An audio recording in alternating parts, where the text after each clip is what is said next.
be open, your ears open, your eyes be open, your heart be open to whatever God has in store for you this next season and beyond. Quick question for you, Brian. Yeah. I love that response. What's a non-negotiable for you if you were looking for a new church? Non-negotiable Because when you say it, maybe their church doesn't have a capacity to give you something. Because so going back to my home church example, like I can't imagine being in a church today without a children's ministry. Oh yeah, and one that functions like not just a youth ministry that for the sake of youth, I'm talking about like a functioning children's ministry that is happening at the same time as morning worship. Yeah.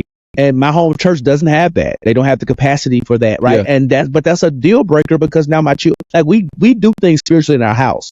Yeah. But they're not getting fed on Sunday like I'm getting fed. They on their iPads because you know what I'm saying, they're not engaged in the same way. So I know that's one of my interested to hear real quick.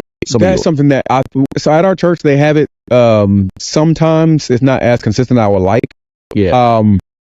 But if I were to go to another place now, that would be something like, hey, we need a children's church. Yeah. Because I feel like they learn things in church. In Brooklyn, she learns things in church, but we do things at home.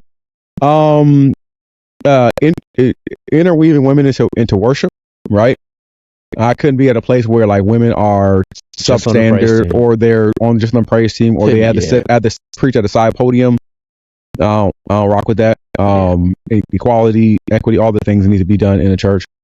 A pastor who like you can't preach, but I can't rock with you. Like if you can't give me something, if you can't work that text, if you can't, I'm hard on preachers. So if there's no signs of the presence of the Lord in the place, no Ichabod's. I can't rock with that. Like there needs to be some signs, right?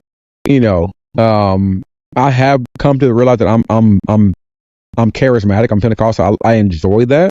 Mm-hmm. I ain't say you got to speak in tongues every Sunday, but there should be a shift at some point where it's like, oh, okay, I feel like we're going up somewhere. You know what I'm saying? Like there's something. I couldn't go to no church where we just in there just hands up the whole time and we're the Lord is the lily of the valley and we just love him so much. Like I need some fervency. You know what I'm saying? Like I gotta have that. Unless I'm working there and I'm learning something and God is trying to show me something. You know what I'm saying? I can't. Yeah. Because if the Lord said, hey, I need you to go here so you can learn this aspect of ministry that's different from where you've been and to make you uncomfortable and kind of shift you to let you feel like not every moment has to be one of those moments, I can see that. But I wouldn't intentionally choose something like that. I can't be non-negotiable being in the church 3 hours consistently. That's not happening. We're not doing that. Like we don't need to be in church 3 hours at all.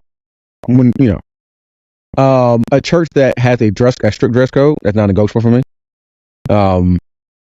That's not. I want to be able to, even though I wear suits every Sunday, I couldn't go to a church where it's like, nigga, if you don't wear a suit, it's mandatory. Yeah. No, I can't do that. There's a few things at this point that I see. Oh yeah, there's a few things. Like I opened up Charlotte's Web. We dealt with bondage for so long. You know what I'm saying? It's like getting out of a relationship, and you're like, or you get divorced, and you're like, I ain't doing this. I ain't like none of that. I'm not doing that. And I'd rather not be in a relationship. Sure. Than settle for that. So those are the things. What about you?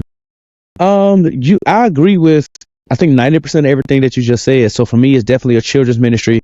A party trick of mine was that I was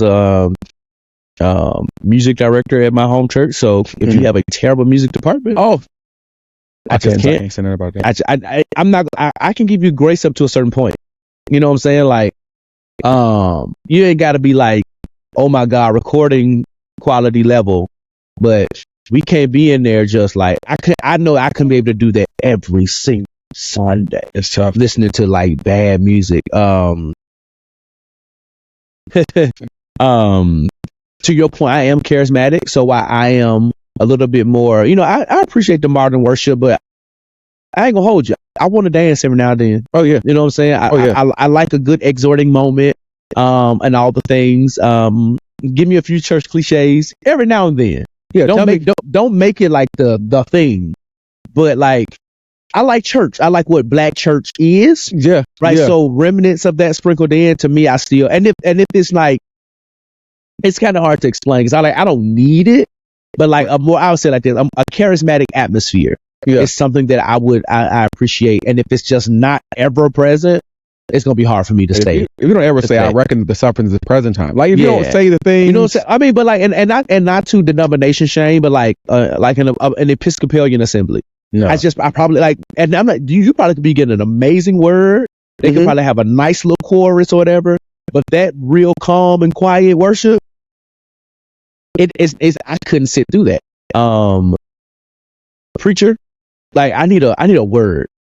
Like you ain't gotta be Miles Monroe, Gene Patterson, but like, you know what I'm saying? Like you ain't gotta be that level, but you gotta be able to preach. Substance, man. You gotta have the thing about it, like the churches I've been a part of, I've been like, Pastor Mosley, that man can preach. He can can preach to this day. Preach. My former pastor, LeBron Friend, like the man can preach. He can preach, right? So like I need somebody who can really preach and can deal with the text in a way that is integral. Deal with the text in a way that brings like revelation. Like again, I'm not looking to be mind blown to be like, oh my God, there's this new theoretical concept. You know what I'm saying? This new theological perspective and grounding. I don't necessarily need that every Sunday, but I need a word. And I need you to be Holy Ghost filled in the sense that we know about the evidence speaking in tongues, so sure. But when I say Holy Ghost filled preaching, what I mean is that at some point that word needs to convict me.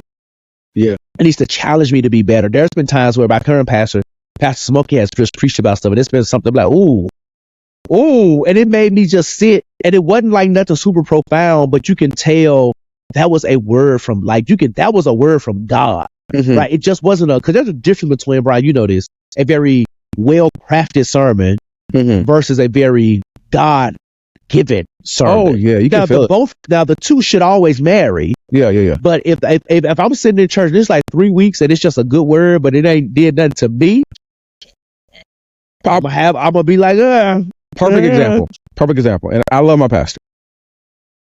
He's not gonna give you the best or the most crafted sermon. Okay. In terms of 3 points, poem, close, like structure of it all. He may work the text, but he may not give you the formula, the harmony. You know, he may not do all the things, but when I tell you, every Sunday is going to be a challenging, sobering word. You know what I'm saying? Yeah. Like it's you know what I'm saying? It may not be no Darius Daniels crafted sermon. It's not going to be that. But it's going. But it's going to challenge you. Yeah. And not challenge you to make money or things like that. It's just going to challenge you to be a better human being. Yeah. Be messy. Be messy. Come on. Nope. I hear you. I hear you.